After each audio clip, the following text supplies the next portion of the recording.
Technique easy এডুকেশনের পক্ষ থেকে শুভেচ্ছা অভিনন্দন স্বাগত জানাচ্ছি উচ্চতর গণিতের আরেকটি নতুন ক্লাসে।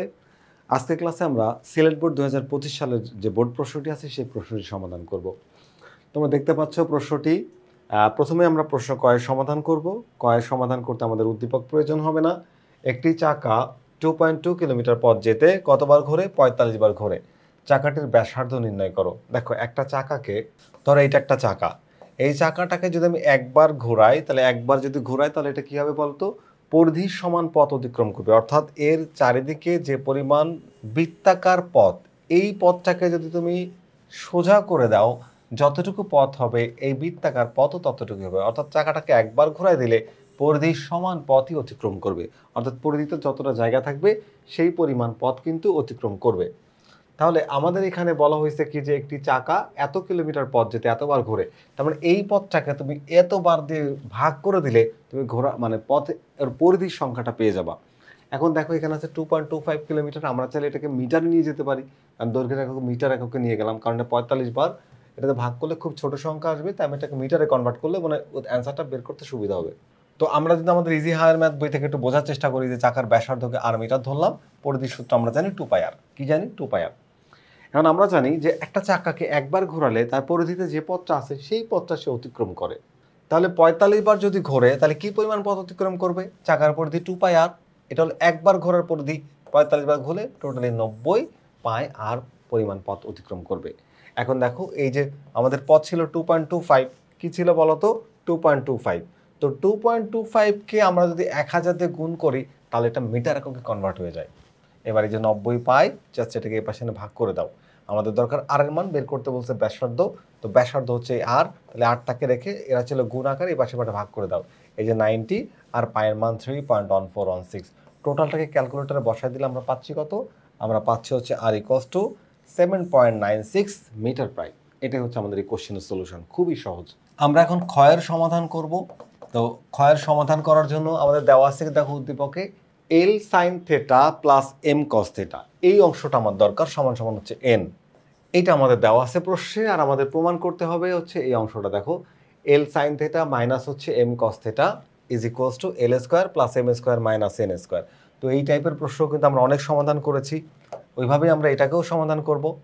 এমন এক কাজ করা যাক, আমরা এই দুই পাশে স্কোয়ার করে দেবো, কারণ কি দেখো এই এন এর উপর স্কোয়ার আছে, এম এর উপর এল এর উপর, আমার এখানে কোনো স্কোয়ার না থাকায় জাস্ট আমি কি করব, দুই পাশে বর্গ করে দিব।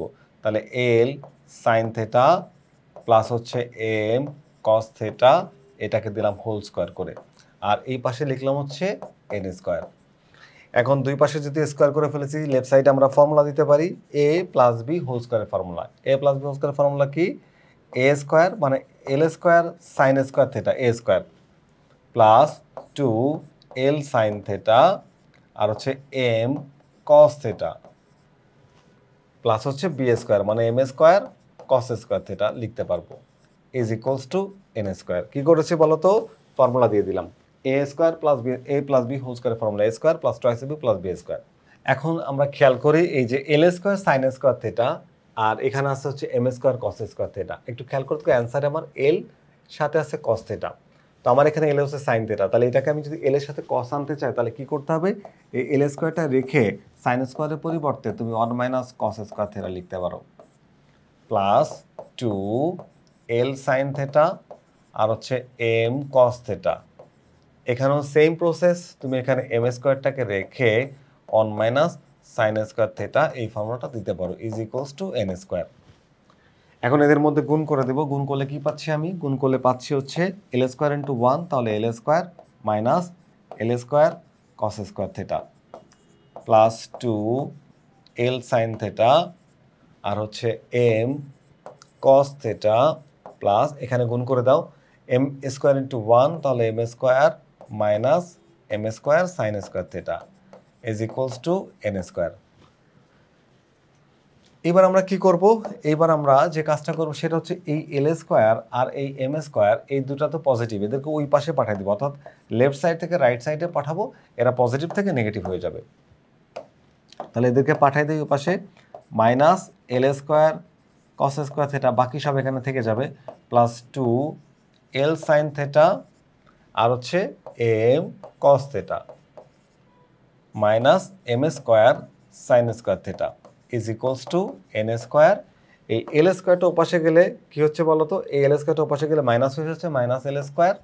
আর এখানে যে এম স্কোয়ারটা ওই পাশে গেলে হয়ে যাবে মাইনাস এম স্কোয়ার থিটা।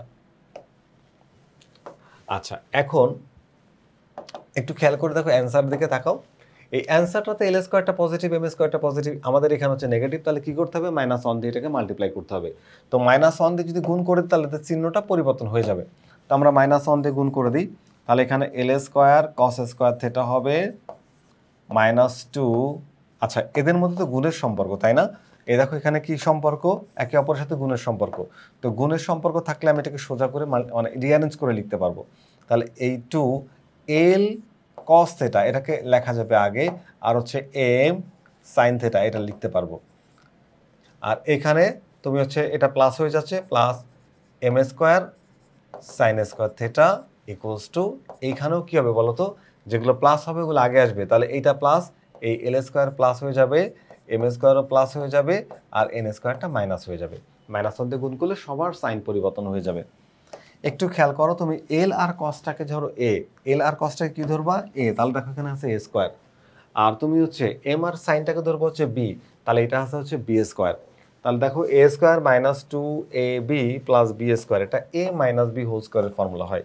কি হয় বলো তো, এ মাইনাস বি হোল স্কোয়ারের ফর্মুলা। তাহলে এখানে আমরা এ হচ্ছে এল কস থেটা আর মাইনাস বি হচ্ছে এম সাইন থেটা। তাহলে এখানে ফর্মুলা হলো A minus B whole square is equals to L square plus M square minus N square. এই স্কোয়ারটাকে যদি ওপাশে পাঠিয়ে দিই তাহলে কী হয়ে যাবে বলো তো, রুট হয়ে যাবে। এবং দেখবা যে স্কোয়ারটা ওপাশে পাঠানোর পরেই তোমার অ্যান্সারটা মিলে গেছে। তাহলে সুতরাং L cos theta minus M sine theta is equals to plus minus root over L square plus M square minus N square. এটা আমাদের কি করতে বলছিল, দেখাইতে বলছিল। দেখো দেখানো হলো, আমরা দেখিয়ে দিলাম। আশা করি এটা বুঝতে তোমাদের খুব সমস্যা হয় নাই, তোমরা সবাই বুঝতে পেরেছো। পরের কোশ্চেন আমরা একটু দেখবো, C plus one by C. C বলতে আমরা বুঝি কট, তাহলে এখানে কট বসাবো, ওয়ান বাই সি তাহলে ওয়ান বাই কট মানে হচ্ছে টেন। আচ্ছা, one by cot, one by কটকে তুমি সি হচ্ছে কট, আর ওয়ান বাই কট, ও এখানে টেনও কল, আমরা জাস্ট লসাগু করে যোগ করে দিলে আমাদের এই অ্যান্সারটা বের করতে পারবো। আমাদের পাঠ্য বইয়েরই কোশ্চেন, তোমাদের খুব পরিচিত। তো আমরা যদি আমাদের ইজি ম্যাথ বই থেকে এই প্রশ্নটা একটু বুঝে নিই একদম সহজভাবে। দেখো এখানে আমরা সি সমান লিখছি কট, আর এখানে C plus one by C, তাহলে হচ্ছে সমান সমান ফোর বাই রুট থ্রি, এটা আমাদের কোশ্চেনে দেওয়া ছিল।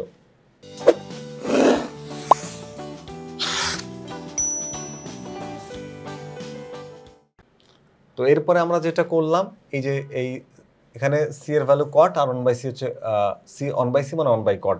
এবার নিচেটা ওয়ান থাকায় আর এই কটের লসাগু হচ্ছে কট থেটা। তাহলে কট থেটা যদি কট থেটার সাথে গুণ হয় তাহলে কট স্কোয়ার থেটা হয়ে যাবে, আর কট থেটা বাদ উপরের ওয়ানটা বসে যাবে, বসে গেল। এবার আমরা আর গুণ করব, এই রুট থ্রির সাথে আমরা এটাকে গুণ করলাম, তাহলে root three cot square theta, আর রুট থ্রির সাথে ওয়ান গুণ করলে এই যে রুট থ্রি, আর এখানে যদি গুণ করো কট থেটা ইন্টু ফোর, তাহলে ফোর কট থেটা হয়ে যাবে। এখন একটু মিডল টার্ম ব্রেকিং করবো। কি করবো বলো তো, মিডল টার্ম ব্রেকিং করবো। তার আগে আমাকে এই ফোর কট থেটাকে এই পাশে নিয়ে আসতে হবে, নিয়ে আসলাম। এখন এটাকে ভেঙে ফেলবো কিসে, এই অঙ্ক কিন্তু আমরা আগেও করছি। ওকে, তাহলে এখানে ফোর কট থেটা আর হচ্ছে কট থেটা সেম অঙ্ক, একই রকমভাবে আমরা এটা মিডল টার্ম, এখানে তিন রুট থ্রি আর রুট থ্রি, এই দুইটা মাল্টিপ্লাই করলে হয় থ্রি। তাহলে এটাকে ভাঙতে হবে এমন দুইটা সংখ্যা দিয়ে যেন যোগ বিয়োগ, তোমার হচ্ছে গুণ করলে থ্রি হয়, যোগ বিয়োগ করলে যেন মাইনাস ফোর হয়। এই দেখো থ্রি আর হচ্ছে ওয়ান, এই থ্রি আর হচ্ছে ওয়ান, এখানে থ্রি আর এখানে হচ্ছে ওয়ান, তাহলে কত হচ্ছে ফোর, এবং থ্রি ইন্টু ওয়ান মাল্টিপ্লাই করলে থ্রি হচ্ছে আমাদের মিডল টার্ম হলো। এখন আমরা কি করব, এই অংশ থেকে কমন নেব। কি কমন যায়, root three cot theta common যায়, তাহলে কট স্কোয়ার, এখানে একটা কট থাকবে, থ্রি থ্রিকে রুট থ্রি দ্বারা ডিভাইড করলে রুট থ্রি থাকে, আর কট তো কমন নেওয়া, তাহলে কট ওখানে নাই, তাহলে root cot theta minus root three.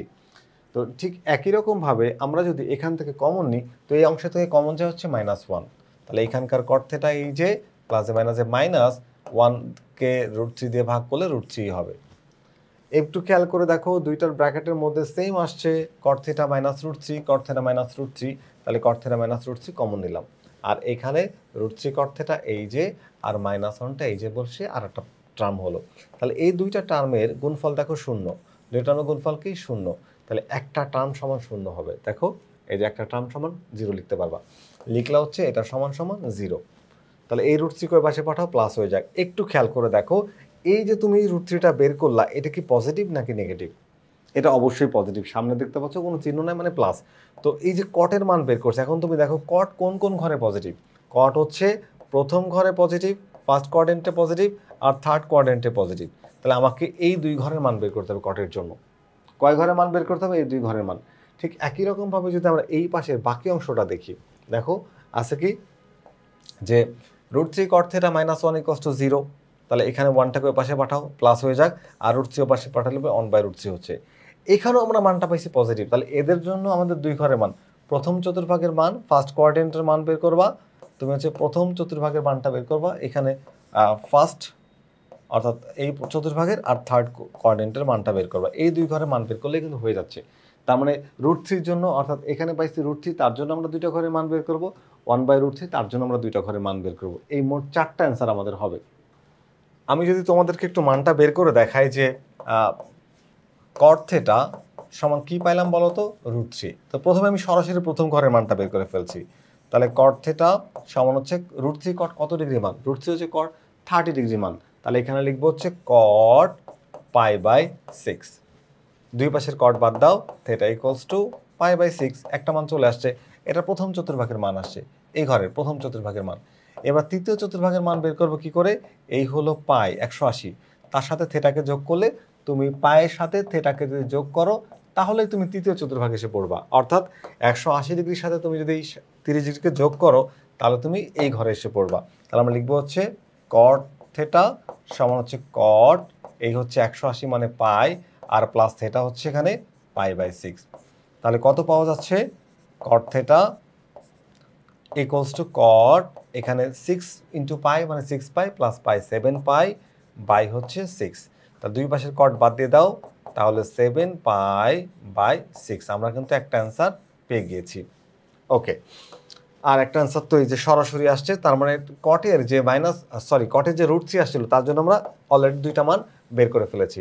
এবার আসো কটের আরেকটা মান ছিল, cot θ সমান হচ্ছে 1/√3। তো 1/√3 তো পজিটিভ, এটার জন্য আমরা দুই ঘরের মান বের করব, এক এই প্রথম চতুর্ভাগের মান, আর হচ্ছে তৃতীয় চতুর্ভাগের মান। তো প্রথম চতুর্ভাগের মানটা এখান থেকে সরাসরি চলে আসবে। তাহলে cot θ, এই যে cot θ সমান হচ্ছে cot 60 ডিগ্রি মান হচ্ছে 1/√3। তাহলে cot 60 ডিগ্রি বলতে আমরা বুঝি হচ্ছে π/3। 180কে 3 দিয়ে ভাগ করলে 60 ডিগ্রি পাবা। ওকে, তাহলে cot θ সমান হচ্ছে cot, দুই পাশের কটকে বাদ দিয়ে দাও, দিলে তুমি পাবা কি বলতো, পেয়ে যাবা থিটার মান, যেটা হচ্ছে θ = π/3। এখন তোমাকে বের করতে হবে কোন ঘরের মান, তৃতীয় ঘরের চতুর্ভাগের মান। এই তৃতীয় চতুর্ভাগের মান বের করার জন্য এই হচ্ছে 180, এই পর্যন্ত হচ্ছে 180, এটা হলো পাই। এই পায়ের সাথে যখন তুমি থেটাকে যোগ করবা তখন তুমি তৃতীয় চতুর্ভাগে এসে পড়বা। তাহলে তৃতীয় চতুর্ভাগের মানটা বের করার জন্য কি করতে হচ্ছে, যে cot θ সমান হচ্ছে cot, এই হলো পাই, প্লাস হচ্ছে থেটা, আর থেটা হচ্ছে এখানে π/3, এই লিখলাম হচ্ছে π/3। তো হিসাব করো, করলে কত পাচ্ছ, যে cot θ সমান হচ্ছে cot, এখানে 3π প্লাস পাই, তাহলে 4π/3। এখন দুই পাশের cot বাদ দিয়ে দাও, তাহলে θ = কি হচ্ছে 4π/3। তাহলে দেখো আমরা কিন্তু থেটার কয়টা মান পেলাম, এই হচ্ছে তোমার একটা, দুইটা, তিনটা, আর এখানে হলো একটা 4টা, এই মোট 4টা মান পেলাম। এই 4টাই হচ্ছে আমাদের এই প্রশ্নের উত্তর, যেটা আমরা এখানে আমাদের ইজি হায়ার ম্যাথ বইয়ের মধ্যে প্রত্যেকটা ঘর মেনশন করে, প্রথম চতুর্ভাগের জন্য, তৃতীয় চতুর্ভাগের জন্য কোন ঘরে কোনটা পাচ্ছি, প্রথম চতুর্ভাগ আর তৃতীয় চতুর্ভাগের জন্য cot θ হচ্ছে পজিটিভ হয়। তাহলে আমরা √3 জন্য দুই ঘরে মান বের করছি, এবং এখানে 1/√3 জন্য আরও দুই ঘরে মান বের করেছি। মোট অ্যান্সার হচ্ছে π/6, π/3, 4π/6, 7π/6, 4π/3 আর হচ্ছে 7π/, এই যে 7π/6, π/6, π/3 আর হচ্ছে 4π/3। এইগুলো হচ্ছে আমাদের এই কোশ্চেনের অ্যান্সার। আশা করি তোমরা এই প্রশ্নের সমাধানটি বুঝতে পেরেছো। পরবর্তীতে আবারও দেখা হবে নতুন কোনো গাণিতিক সমস্যা নিয়ে। ততক্ষণ পর্যন্ত ভালো থেকো, আল্লাহ হাফেজ।